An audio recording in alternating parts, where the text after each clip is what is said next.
Film dimulai dengan dua pria bertopeng memasuki sebuah bangunan dengan senjata di tangan. Mereka melumpuhkan beberapa penjaga sebelum mencapai sebuah ruangan. Di sana mereka memojokkan seorang pria yang hendak meraih pistolnya. Dengan nada mengancam, pria itu berkata, mereka akan menemukanmu. Kau membuat kesalahan besar. Kau tak tahu uang siapa yang kau ambil. Sang pria bertopeng menatapnya dingin dan menjawab, aku tahu ini uangku. Dan inilah awal dari film Beyond the Law.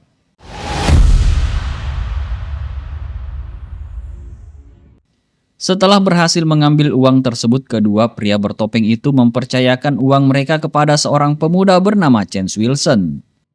Dengan tegas mereka memberinya instruksi untuk menyimpan uang itu dengan aman, tidak menarik perhatian, dan memastikan tidak ada yang mencurigai keberadaannya. Chance hanya mengangguk patuh sebelum mereka pergi.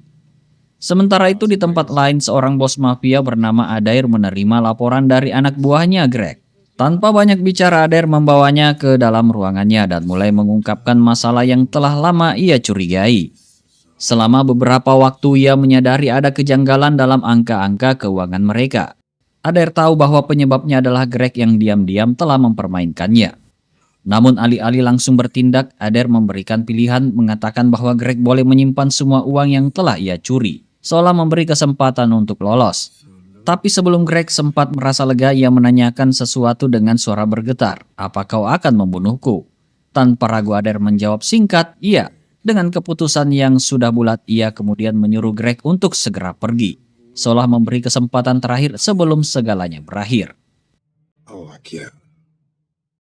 Di sisi lain, Chance diusir dari sebuah klub malam milik seorang gangster bernama Desmond Packard. Kekalahannya dalam taruhan dan kebiasaannya berhutang besar membuatnya tidak lagi diterima di tempat itu. Dengan langkah gontai ia kembali ke apartemennya, tetapi keterkejutannya tak terelakkan ketika mendapati Desmond sudah menunggunya di sana. Gangster itu datang dengan satu tujuan, menuntut kembali uang hasil rampokan di awal film tadi yang dititipkan kepada Chance. It's up there. Just fall. Namun ketika Chance tak bisa menunjukkan uang tersebut, anak buah Desmond segera bertindak. Pukulan demi pukulan menghantam tubuhnya tanpa ampun. Meski dalam keadaan babak belur, Chance masih berusaha berjanji bahwa ia akan mengembalikan uang itu. Tapi Desmond hanya menertawakan janji kosong tersebut. Baginya seorang pemuda seperti Chance tak mungkin memiliki uang sebanyak itu. Dengan tatapan meremehkan, Desmond mengeluarkan pistolnya. Baginya Chance tak lebih dari seorang pemuda bodoh yang membiarkan alkohol menjadi satu-satunya temannya. Tanpa memberi kesempatan lagi, Desmond menarik pelatuknya. Dalam sekejap nyawa Chance berakhir.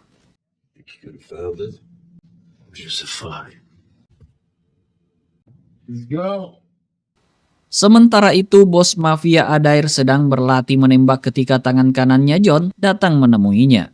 Dengan tenang, John melaporkan bahwa ia telah menemukan pemasok baru untuk bisnis mereka.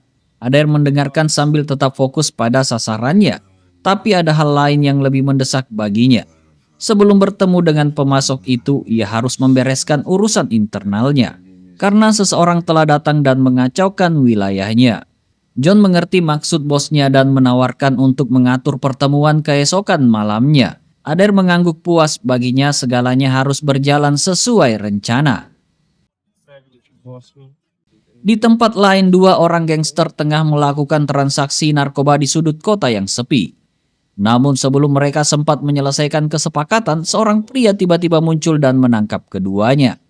Pria itu adalah detektif Raymonds. Dengan sigap ia mengamankan para pelaku sebelum menerima laporan mengenai kematian seorang pemuda bernama Chance di apartemennya. Tanpa menunda waktu, Ray segera menuju lokasi kejadian untuk melakukan penyelidikan. Setelah memeriksa TKP, Ray memutuskan untuk menemui ayah korban, Frank Wilson, mantan polisi korup dan brutal di masanya. Setelah kematian istrinya, Frank memilih untuk hidup di desa, menjauh dari hiruk-pikuk kota demi menjaga anaknya tetap berada di jalur yang benar. Dengan bantuan Swilly, Ray akhirnya tiba di kediaman Frank. Swilly memperkenalkan Ray kepada pria yang kini lebih banyak menghabiskan waktunya dalam kesunyian pedesaan. Frank menatap pria asing itu dengan penuh selidik. Ray memperkenalkan dirinya sebagai detektif dari kota, menyadari bahwa menemukan Frank bukanlah tugas yang mudah. Namun Frank hanya menjawab dingin, kadang seseorang sulit ditemukan bukan karena ia hilang, tetapi karena ia memang tak ingin ditemukan. Tanpa basa-basi Frank menanyakan tujuan kedatangan Ray. Dengan nada serius Ray meyakinkan bahwa ia tidak datang untuk menangkapnya, tetapi membawa kabar yang jauh lebih buruk. Ray membawa Frank ke kamar mayat, tempat jasad Chance terbujur kaku. Frank menatap tubuh putranya tanpa kata, lalu mengangguk pelan saat Frank memastikan identitasnya. Ray lalu menyampaikan belasungkawa dan bergumam lirih bahwa anak seharusnya tidak pergi lebih dulu daripada ayahnya. Ia lalu menghela nafas dan menjelaskan bahwa Chance dipukuli brutal sebelum dieksekusi dengan tembakan di kepala. Saat Frank bertanya siapa pelakunya, Ray menggeleng belum ada petunjuk pasti, tetapi penyelidikan terus berjalan. Frank tetap diam namun sorot matanya menegaskan bahwa ia tidak akan pernah tinggal diam. Keesokan harinya setelah pemakaman Chance, Frank berbicara dengan Swilly dan menceritakan bahwa setelah kematian istrinya, ia membawa Chance ke desa untuk menjauhkan putranya dari masalah. Namun Chance merasa kehidupan di desa membosankan dan memutuskan untuk kembali ke kota. Frank terdiam sejenak memikirkan berbagai kemungkinan yang bisa dilakukan untuk mencegah hal ini. Tapi ia sadar bahwa Chance memiliki tekad yang kuat sama seperti dirinya, dan begitu putranya membuat keputusan, tidak ada yang bisa menghentikannya. Ketika itu, Frank melihat seorang wanita yang hadir di pemakaman dan berjalan menghampirinya. Wanita itu mengungkapkan bahwa ia yang menemukan jasad Chance di apartemennya. Frank memperkenalkan dirinya sebagai ayah Chance dan wanita itu memperkenalkan dirinya sebagai Charlotte. Charlotte menjelaskan bahwa ia bekerja di sebuah kasino. Tetapi ketika Frank bertanya nama kasino itu, Charlotte mengatakan bahwa tempat tersebut tidak memiliki nama. Frank pun berpikir sejenak sebelum bertanya apakah Chance sering bermain kartu di kasino tersebut. Charlotte mengangguk dan menjelaskan bahwa Chance sering menghabiskan waktu di kasino itu hampir seperti pekerjaannya. Frank tidak banyak berkomentar, hanya mengangguk dan mengucapkan terima kasih. Singkat cerita, Bos Adair menerima laporan dari anak buahnya mengenai seorang anak bernama Chance yang tidak muncul untuk bekerja semalam. Merasa ada yang tidak beres, Adair segera memerintahkan anak buahnya untuk mencarinya dan mencari tahu apa yang terjadi. Tak lama kemudian, anak buahnya kembali menelpon dengan kabar terbaru. Ia menemukan informasi bahwa Chance telah tewas di kamar apartemennya pada malam sebelumnya. Adair tampak tidak terlalu terkejut, tetapi ia tetap memberi instruksi agar semua kemungkinan diperiksa. Ia ingin memastikan siapa yang bertanggung jawab atas kematian anak itu dan memerintahkan anak buahnya untuk melakukan apapun yang diperlukan untuk menemukan pelakunya. Selesai memberikan perintah, Adair menutup telepon dan melanjutkan perjalanannya menuju acara amal yang sudah dijadwalkan. Sementara itu di desa, Frank menemui Swilly untuk meminjam mobilnya. Swilly menatapnya sejenak sebelum berkomentar bahwa jika Molly Ann istri Frank masih hidup, Frank pasti tidak akan melakukan ini. Frank hanya mengangguk, ia tahu itu benar. Tetapi ia juga sadar bahwa polisi kota tidak akan peduli dengan kematian Chance. Swilly menatap tas yang dibawa Frank penuh dengan senjata.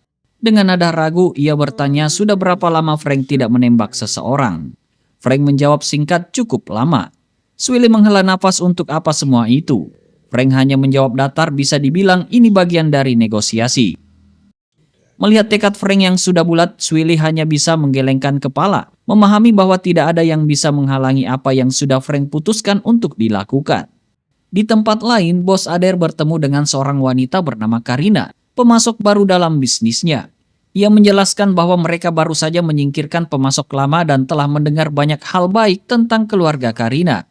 Karina meyakinkan Adair bahwa keluarganya telah lama berkecimpung dalam bisnis ini dan meminta kesempatan untuk membuktikan dirinya. Adair kemudian menanyakan tentang volume produk yang bisa mereka sediakan, memastikan bahwa Karina memiliki persediaan yang cukup untuk memenuhi kebutuhan mereka. Setelah mendapat jawaban yang memuaskan, Adair menyetujui kerjasama tersebut. You know what you want. Tak lama setelah pertemuan itu, Adair menerima laporan dari anak buahnya bahwa mereka mencurigai kalau Desmond Pakar, anak Adair sendiri, yang bertanggung jawab atas kematian Chance. Informasi ini membuatnya terdiam sejenak, menyadari bahwa situasi telah menjadi jauh lebih rumit.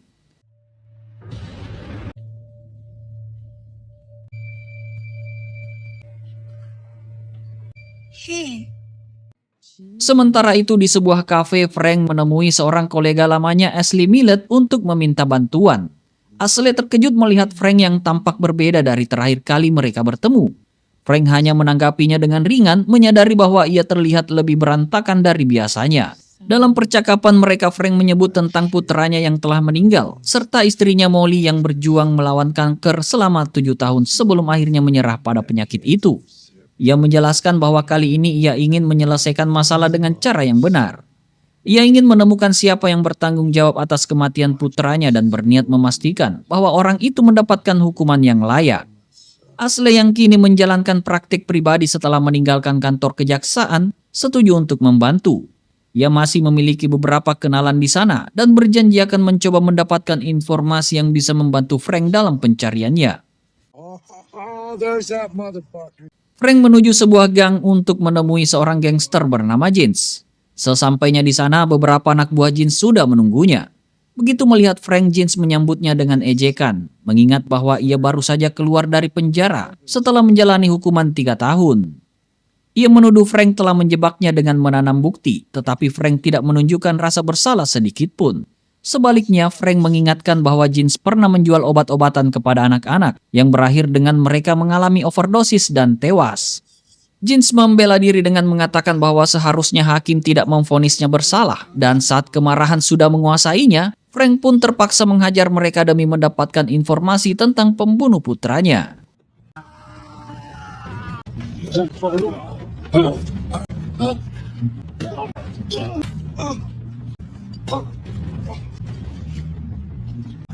Next time I call.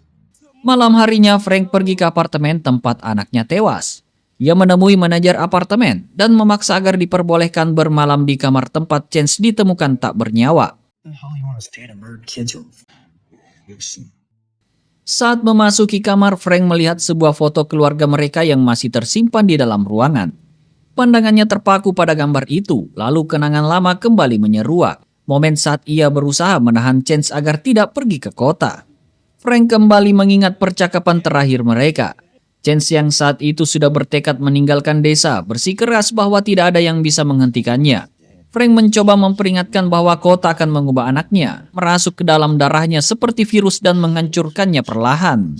Namun Chance tetap teguh dengan keputusannya, merasa bahwa pergi ke kota adalah satu-satunya cara agar dirinya bisa menjadi sesuatu. Akhirnya dengan suara berat, Chance meminta maaf kepada ayahnya sebelum pergi. To turn me into something. This ain't no life here. I'm sorry, Dad. I'm sorry.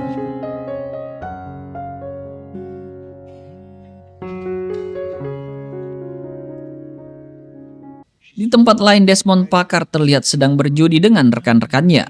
Suasana ruangan dipenuhi suara dentingan gelas dan tumpukan uang taruhan yang berserakan di atas meja.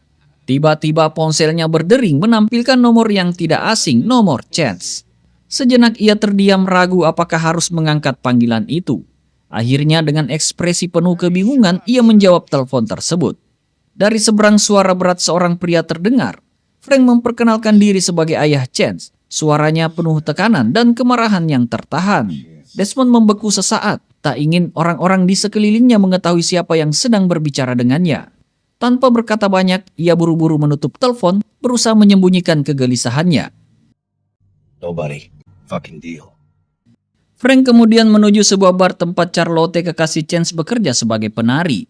Ia pernah bertemu Charlotte sebelumnya di pemakaman, dan sekarang ia berharap bisa mendapatkan lebih banyak informasi tentang apa yang sebenarnya terjadi pada putranya.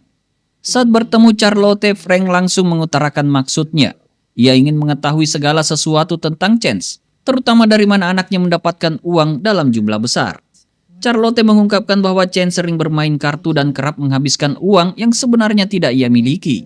Namun ia sendiri tidak tahu pasti dari mana sumber uang itu berasal.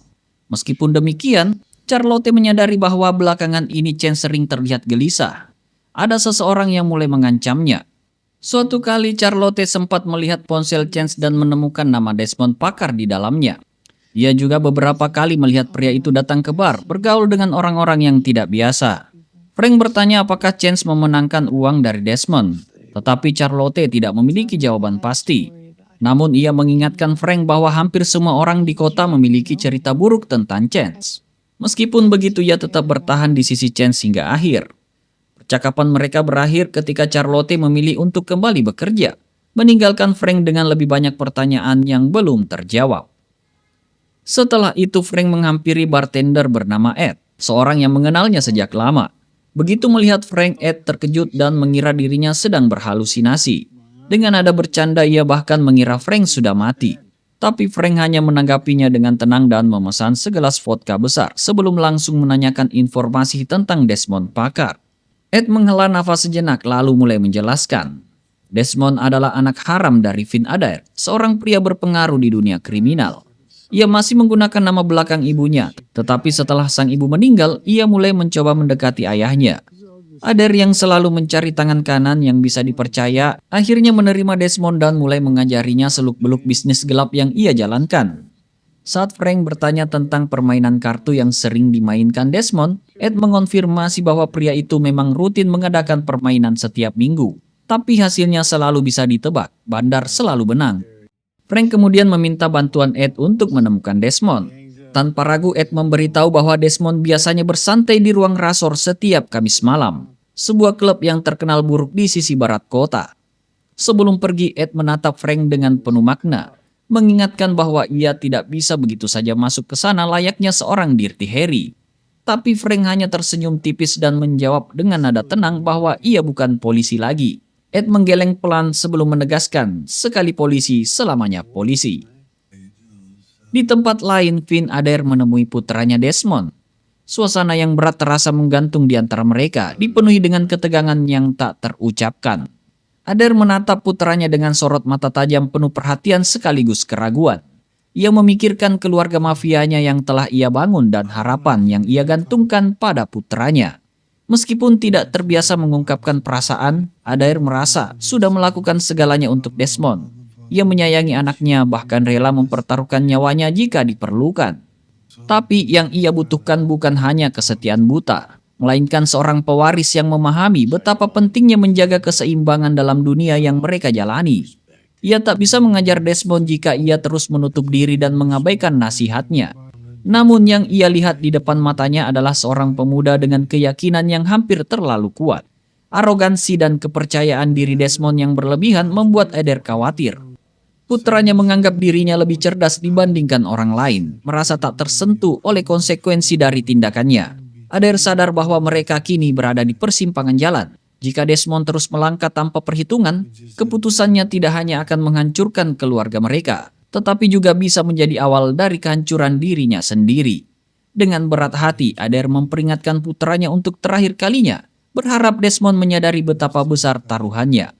Sayangnya Desmond tetap teguh pada pendiriannya. Baginya, ia tidak membuat kesalahan. Ia yakin dengan jalannya sendiri, meskipun di mata ayahnya itu adalah jalan menuju kehancuran. Frank tiba di klub yang disebutkan Ed sebelumnya, menggunakan lencana polisi lamanya untuk masuk tanpa kesulitan. Begitu berada di dalam, ia segera mencari Desmond di antara kerumunan. Musik yang menghentak dan suara riuh para pengunjung membuat suasana semakin sesak, namun Frank tetap fokus pada tujuannya. Tanpa membuang waktu, ia mendekati Desmond dan mengajaknya keluar, beralasan bahwa tempat itu terlalu berisik untuk didengar oleh telinganya yang sudah tua. Di luar, udara malam terasa lebih dingin, tetapi itu tidak mengalihkan perhatian Frank. Dengan sorot mata tajam, ia langsung menyinggung nama anaknya, Chance. Ia menyebutkan bahwa ponsel Chance mencatat nomor terakhir yang dihubungi adalah milik seseorang bernama Desmond. Namun Desmond dengan santai menyangkal keterlibatannya, mengklaim bahwa banyak orang memiliki nomornya. Jawaban itu tidak memuaskan Frank. Ketegangan semakin meningkat ketika Desmond mulai menunjukkan sikap mengancam. Ia menyatakan bahwa Frank berada di wilayahnya dan menyiratkan bahwa kehadirannya di sana bisa berakibat fatal. Tanpa ragu, ia memperlihatkan pistolnya sebagai peringatan. Namun Frank lebih cepat. Dalam sekejap ia merebut senjata itu dari tangan Desmond, membuat pria itu kehilangan keseimbangan sejenak. Desmond mengumpat marah, tetapi Frank tetap tenang, hanya menatap senjata yang kini berada di tangannya sebelum pergi meninggalkan pria itu dalam amarah dan kebingungan. Dengan pistol yang baru ia peroleh, Frank segera menemui detektif Ray. Ia menyerahkan senjata tersebut untuk diperiksa, meminta agar laporan balistiknya dicocokkan dengan peluru yang ditemukan di jasad Chance.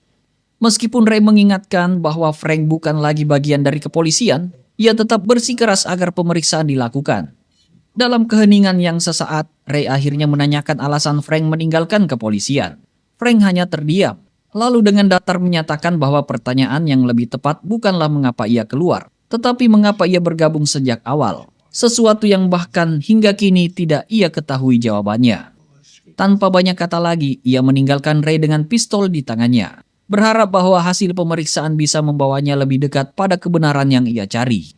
Keesokan harinya detektif Ray menemui Desmond dengan ekspresi tenang, seolah tidak terjadi apa-apa. Tapi kedatangannya membawa kabar yang cukup mengkhawatirkan. Ia memberitahu Desmond bahwa pria yang baru saja menghajarnya malam sebelumnya, mantan polisi bernama Frank, ingin ia melakukan uji balistik terhadap pistol Desmond. Desmond meminta agar senjata itu diserahkan kepadanya. Namun Ray tidak begitu saja menuruti permintaan itu. Ia menyadari bahwa posisi dirinya saat ini bisa cukup menguntungkan.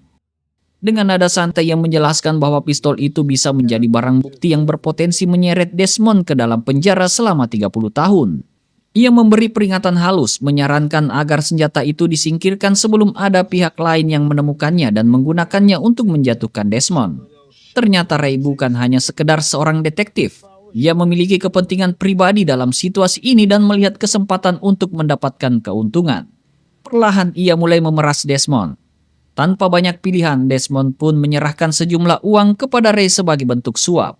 Namun Ray masih belum puas. Ia menambahkan bahwa Frank bukan tipe pria yang mudah menyerah. Mantan polisi itu tampaknya tidak akan berhenti sampai menemukan keadilan atas kematian anaknya. Desmond yang sudah mulai merasa terganggu dengan situasi ini hanya mengangkat bahu. Ia yakin bahwa dirinya dan anak buahnya bisa menangani masalah ini. Tetapi Ray yang tahu lebih banyak menawarkan sesuatu yang lebih berharga, informasi tentang tempat Frank menginap. Tanpa berpikir panjang, Desmond kembali menyelipkan lebih banyak uang ke tangan Ray. Hubungan gelap antara mereka semakin dalam, dan kini Ray telah menjual informasi yang bisa mengantarkan Frank ke dalam bahaya. Setelah Desmond pergi, Ray segera menghubungi Adair. Dengan suara tenang ia memberitahu bos kriminal itu bahwa putranya sedang menghadapi masalah besar.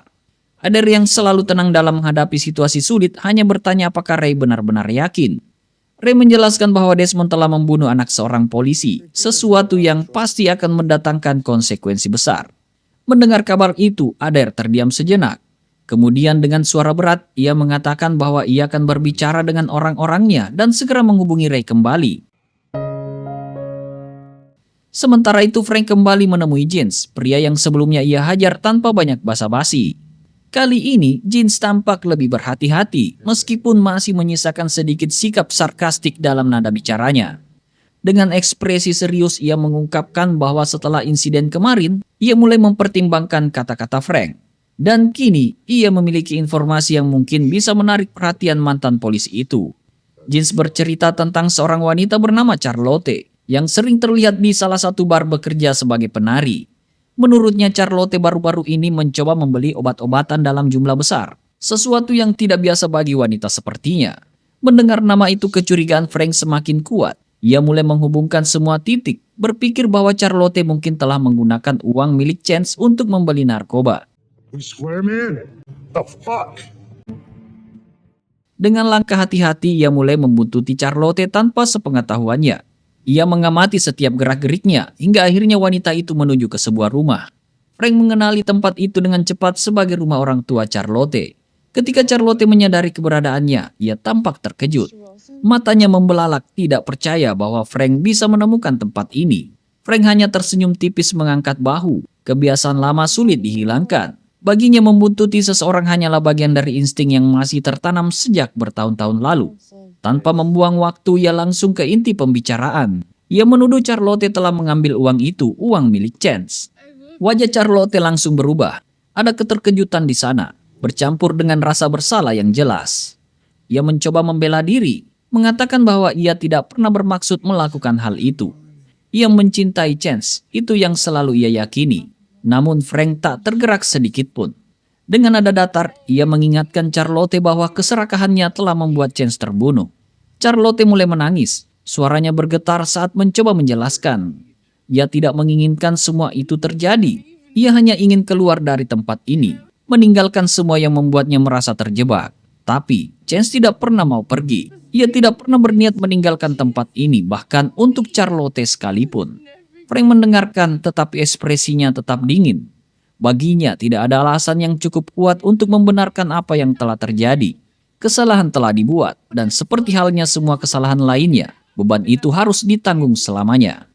Sebelum pergi, Frank memberikan satu saran terakhir kepada Charlotte. Ia menyarankan agar wanita itu segera meninggalkan kota. Karena jika Frank bisa menemukannya dengan mudah, maka orang lain juga bisa. Tanpa menunggu jawaban, ia berbalik dan berjalan pergi, meninggalkan Charlotte dalam ketakutan dan penyesalan. Singkat cerita, Adair kembali menemui putranya Desmond untuk memastikan apakah benar Desmond telah membunuh Chance. Adair langsung menanyakan dengan tegas menuduh Desmond membunuh anak muda malang itu.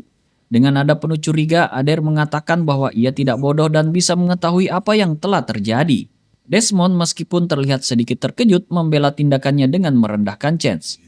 Ia menyebut bocah itu hanya seorang pecandu, tidak lebih dari itu, dan bukan siapa-siapa. Namun Adair tidak terima begitu saja. Dengan tajam, ia mengingatkan Desmond bahwa setiap orang adalah seseorang, dan ia tahu siapa ayah Chance, Frank Wilson, seorang polisi yang sangat dikenalnya. Seorang polisi yang terkorup yang pernah ada di kepolisian. Adair kemudian merenungkan situasi ini dengan serius. Ia tahu bahwa Frank adalah tipe orang yang akan berjuang habis-habisan untuk keadilan anaknya. Adair menyadari bahwa Frank tidak akan mundur dan bisa jadi salah satu dari mereka yang akan mati jika masalah ini tidak ditangani dengan hati-hati. Adair tidak mau mati untuk ini dan ia menuntut Desmond untuk mengurus masalah tersebut. Desmond menjawab bahwa mereka tahu di mana Frank menginap dan berencana untuk menembaknya di kepala. Mendengar hal itu, Adair merasa seperti sedang berbicara dengan anak idiot. Ia menegur putranya agar tidak melakukan apa-apa, mengatakan bahwa Desmond hanya memperburuk keadaan. Bahkan ia merasa kecewa dengan tindakannya yang ceroboh. Frank telah mengambil pistol miliknya dan bahkan membuat wajah Desmond babak belur. Adair mengingatkan dengan tegas bahwa ia perlu waktu untuk memikirkan cara terbaik menangani situasi ini. Dan menekankan bahwa Desmond harus menghentikan segala tindakan yang bisa membahayakan organisasi mafia mereka.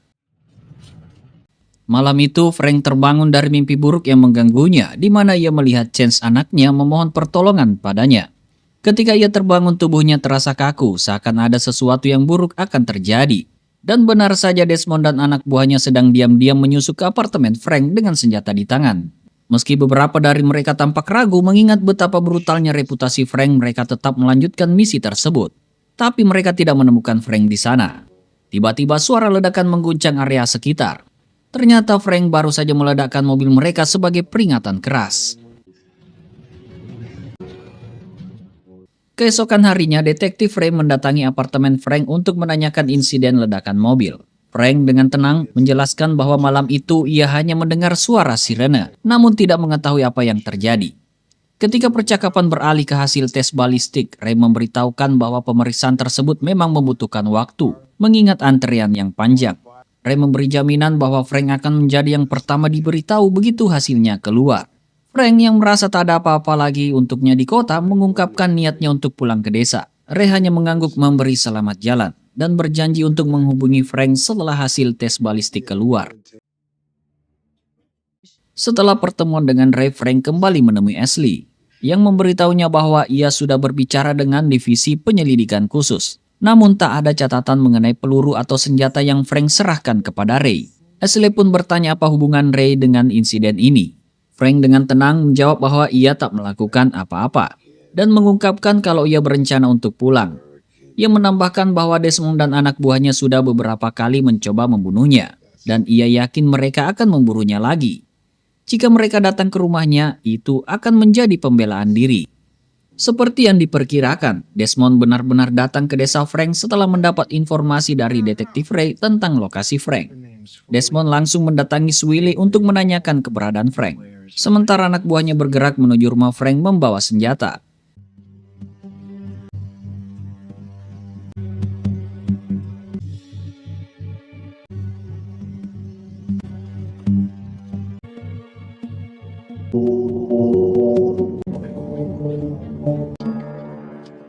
Begitu mereka masuk ke dalam rumah, Frank yang sedang berjaga di luar berhasil menembak mati seorang musuh yang berjaga di luar.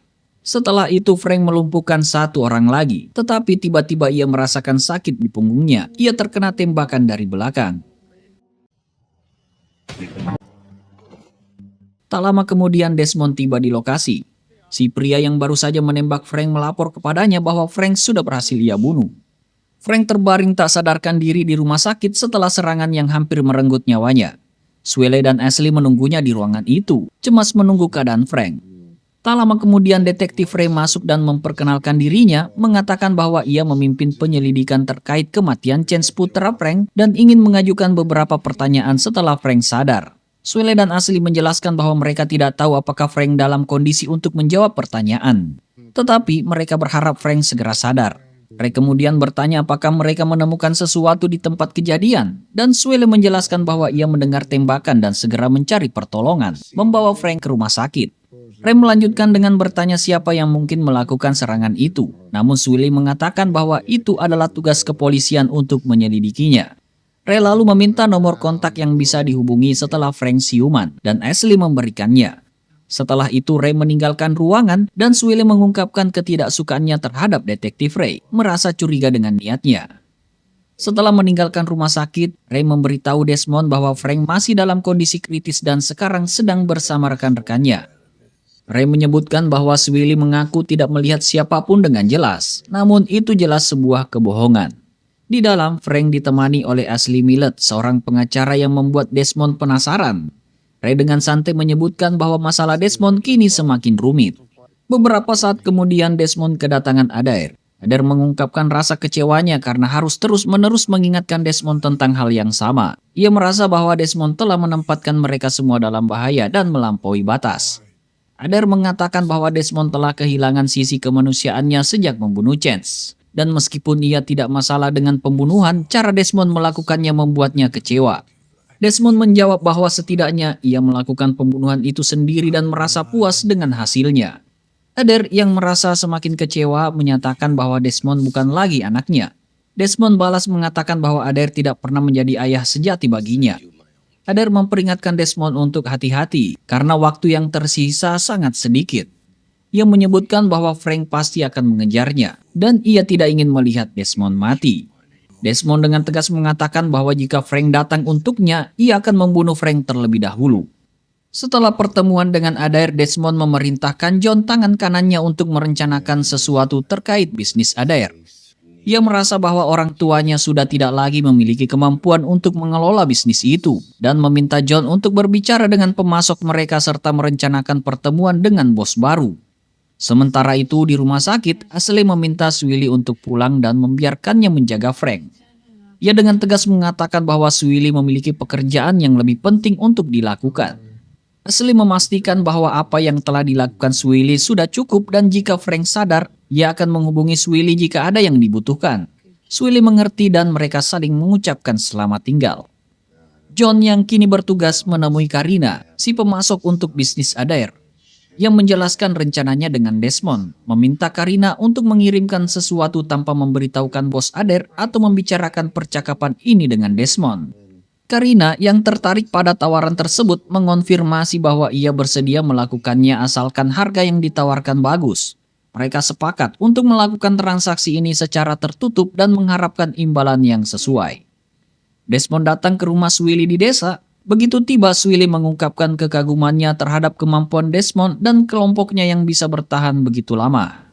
Desmond mengaku tidak menyangka dua orang seperti Swilly dan Frank bisa sulit untuk disingkirkan.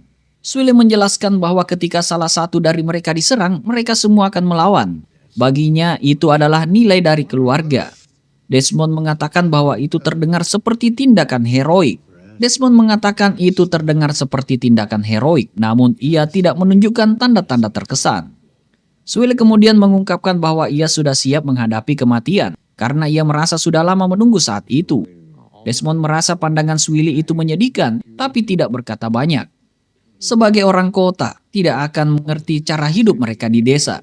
Mereka memiliki cara mereka sendiri untuk menyelesaikan masalah, kata Swilly. Desmond kemudian bertanya tentang Ashley, wanita yang bersama Frank, dan Swilly menjawab bahwa dia hanya teman lama Frank dan tidak ada hubungannya dengan masalah ini. Saat Desmond bertanya apakah Swilly berbicara dengan polisi, Swilly menegaskan bahwa mereka di desa tidak melibatkan polisi dan menyelesaikan masalah sendiri. Desmond mengingatkan bahwa ia juga memiliki tradisinya sendiri yang ingin ditunjukkan. Sully menanggapi dengan sinis, bertanya apakah Desmond berniat menembaknya atau hanya membuatnya bosan. Ia menegaskan bahwa keluarganya sudah menunggu di atas, dan mengatakan bahwa ia tak tertarik mendengar Desmond, yang dianggapnya hanya sampah yang dilapisi kulit manusia. Kemudian terdengar suara tembakan. John lalu menghubungi detektif Ray, menyarankan agar ia tidak minum saat bertugas. Ray menanggapi bahwa mereka bekerja di salah satu kota terberat di negara ini, dan sepertinya tidak ada yang menghindari kebiasaan itu. John kemudian mengingatkan Ray bahwa mereka seharusnya sudah mengatasi Frank, yang masih tetap hidup meski mereka sudah berusaha menyingkirkannya. John menyebutkan bahwa ketika seseorang merasa gatal, mereka tahu apa yang harus dilakukan untuk menghilangkan rasa itu, yaitu dengan mengatasi masalahnya. John kemudian mengirimkan uang $100.000 kepada Ray, memberi instruksi agar Frank dibunuh. Pesan itu singkat hanya mengatakan untuk menganggap uang tersebut sebagai donasi dari Adair dan Desmond dan agar Ray menyelesaikan pekerjaan tersebut. Like another? Just give me the bottle. No, just give me the bottle. The bottle. I'll take the bottle. Di rumah sakit, Frank akhirnya siuman dan langsung bertanya tentang keberadaan Swilly. Ashley memberitahunya bahwa Swilly baik-baik saja dan kembali bekerja setelah semalam di rumah sakit. Meskipun begitu, Frank merasa terdesak untuk meninggalkan rumah sakit. Ashley mencoba mencegahnya, tetapi Frank bersikeras untuk pergi. Saat itu, telepon berdering dan Ashley diberi kabar buruk bahwa Swilly ditemukan tewas tertembak di rumahnya. Dengan hati hancur, Frank bangkit dari tempat tidurnya dan meminjam mobil Ashley untuk mencari tahu siapa yang bertanggung jawab atas kematian Swilly. Frank merasa bahwa Swilly adalah satu-satunya keluarga yang dia miliki. Ashley berusaha meyakinkannya untuk tidak menyalahkan diri sendiri, mengingat Swilly pun akan mengatakan hal yang sama jika dia masih ada. Namun Frank merasa tidak bisa berhenti merasa bersalah sampai dia berhasil menghilangkan penyebab dari semua ini. Saat Frank hendak meninggalkan rumah sakit, dua pria mendekatinya di parkiran. Mereka mencoba mengajak Frank berbicara, namun tanpa basa-basi, Frank langsung menghajar keduanya. Frank.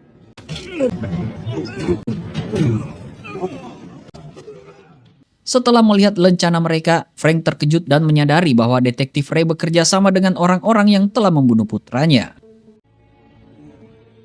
Ashley menerima telepon dari Ray yang memberitahu bahwa hasil uji balistik yang diminta Frank sudah selesai. Tanpa diduga, Frank muncul, mengambil alih telepon dan setuju untuk bertemu dengan Ray di apartemen Chance dalam 2 jam. Setelah menutup telepon, Frank semakin yakin bahwa Ray adalah polisi korup yang bekerja untuk Adair. Di malam hari, Frank bertemu dengan Ray dan menunjukkan lencana anak buah Ray yang mencoba membunuhnya di rumah sakit. Frank menuduh Ray menerima suap dan bekerja untuk Adair. Sementara Ray mengatakan bahwa malam itu semuanya akan berakhir. Tanpa basa-basi, Frank menembak Ray dengan pistol milik Desmond, mengakhiri pertemuan mereka dengan cepat. Setelah itu, Frank mengambil ponsel Ray dan mengirim SMS kepada Desmond. Pesan itu memberitahukan bahwa Ray telah dia habisi dan memintanya untuk segera menemuinya di gudang. Sementara itu, Adair meninjau rekaman CCTV yang menunjukkan pengkhianatan oleh John bersama Desmond dan Karina pemasoknya. Dari rekaman tersebut, Adair mengetahui penyebab kematian Chance. Ternyata mereka merampok tangan kanan Adair, menyuruh Chance menyimpan uang hasil rampokan dan menjebak Chance agar terus berjudi di kasino yang dikelola Desmond. Uang itu perlahan menghilang karena bandar selalu menang, dan akhirnya mereka menyalahkan serta membunuh Chance membuatnya harus berurusan dengan Frank. Marah, Adair mendatangi John untuk memberinya pelajaran. Dengan nada kesal, Adair menegur John karena bertindak di belakangnya bersama anaknya. You don't want to be a gangster? Di gudang, Desmond melihat mobil Ray dan mendekatinya. Namun tiba-tiba Frank muncul dari belakang dan langsung menghajarnya. Setelah melumpuhkan satu anak buah Desmond, Frank terkena satu tembakan. Namun tanpa basa-basi, ia kemudian menghabisi Desmond. Setelah itu, Frank pergi ke kediaman Adair. Saat mereka bertemu, Adair mengungkapkan bahwa Frank bertanggung jawab atas kematian anaknya. Ia mengatakan bahwa meskipun Frank membunuh anaknya, ia tidak akan membunuhnya karena itu. Adair berencana menghabisi Frank karena siapa dirinya dan apa yang telah dilakukan Frank. Ia meyakini dunia akan lebih baik tanpa keberadaan Frank.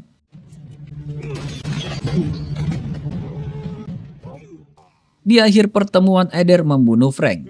Namun sebelum ajal menjemputnya, Frank sempat menekan tombol 911 di ponselnya dan mengucapkan kata-kata terakhirnya.